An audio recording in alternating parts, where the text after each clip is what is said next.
പ്രേക്ഷകർ ഏറ്റവും സന്തോഷമുള്ള വർത്തമാനം. ഹൈദരാബാദിലെ ലൊക്കേഷനിൽ നമ്മുടെ പ്രിയപ്പെട്ട താരം മമ്മൂട്ടി എത്തി. അതിൻ്റെ ദൃശ്യമാണ് പ്രേക്ഷകർ ഇപ്പോൾ കാണുന്നത്.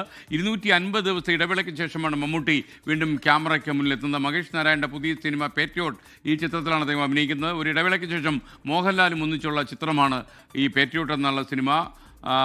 മമ്മൂക്ക എല്ലാവരോടും നന്ദി പറഞ്ഞു എന്നാണ് ഞാൻ മനസ്സിലാക്കുന്നത്.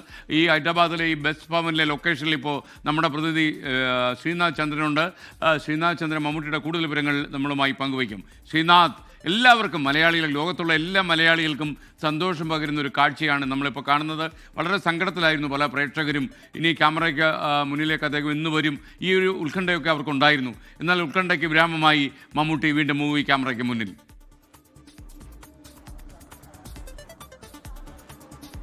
തീർച്ചയായും എസ് കെ, ഇപ്പോൾ മമ്മൂട്ടി ഈ ഷൂട്ടിംഗ് ലൊക്കേഷനിലേക്ക് എത്തി. അദ്ദേഹം വന്നിറങ്ങിയപ്പോൾ തന്നെ അദ്ദേഹത്തിൻ്റെ മുഖത്ത് കണ്ട ആ പ്രസന്നത, ആ ഒരു സന്തോഷം, യഥാർത്ഥത്തിൽ അത് ഓരോ മലയാളിയുടെയും സന്തോഷമാണ് യഥാർത്ഥത്തിൽ അദ്ദേഹത്തിൻ്റെ മുഖത്ത് നമുക്ക് കാണാൻ വേണ്ടി കഴിഞ്ഞത്. എല്ലാവരോടും തൻ്റെ ആരോഗ്യത്തിന് വേണ്ടി പ്രാർത്ഥിച്ച, തൻ്റെ മടങ്ങി വരവ് പ്രതീക്ഷിച്ച് കാത്തിരുന്ന എല്ലാ മലയാളികളോടും അദ്ദേഹത്തിൻ്റെ സ്നേഹവും നന്ദിയും ഒക്കെയാണ് ഈ സമയത്ത് രേഖപ്പെടുത്തിയത്. ഒരുപാടൊന്നും അദ്ദേഹം സംസാരിക്കാൻ കൂട്ടാക്കിയില്ല. അദ്ദേഹം പറഞ്ഞത് അത്രയും നന്ദി മാത്രമാണ്. തന്നോട് കാണിച്ച സ്നേഹത്തിന്, കരുതലിന്, തനിക്ക് വേണ്ടി ഉള്ള പ്രാർത്ഥനകൾക്ക്, കാത്തിരിപ്പിന് എല്ലാം അദ്ദേഹം നന്ദി പറഞ്ഞു. ഇപ്പോൾ അദ്ദേഹം മേക്കപ്പിംഗ് അടക്കമുള്ള കാര്യങ്ങൾക്ക് വേണ്ടി ഇപ്പോൾ ഈ കാരവാനിലേക്ക് പോയിട്ടുണ്ട്. അദ്ദേഹം അല്പസമയത്തിനകം തന്നെ മേക്കപ്പൊക്കെ പൂർത്തിയാക്കിയതിന് ശേഷം മടങ്ങി വരികയും ചെയ്യും. പിന്നീട് ഈ ബസ് ഭവൻ, ഹൈദരാബാദിലെ ബസ് ഭവൻ ഉള്ളിലാണ് അദ്ദേഹത്തിൻ്റെ ചിത്രീകരണം. എസ് കെ പറഞ്ഞതുപോലെ ദിവസങ്ങൾ നീണ്ട ഒരു കാത്തിരിപ്പാണ്, 7 മാസങ്ങൾ നീണ്ട കാത്തിരിപ്പിനൊടുവിലാണ് വീണ്ടും ഒരിക്കൽ കൂടി ഒരു സിനിമാ ക്യാമറയ്ക്ക് മുന്നിലേക്ക്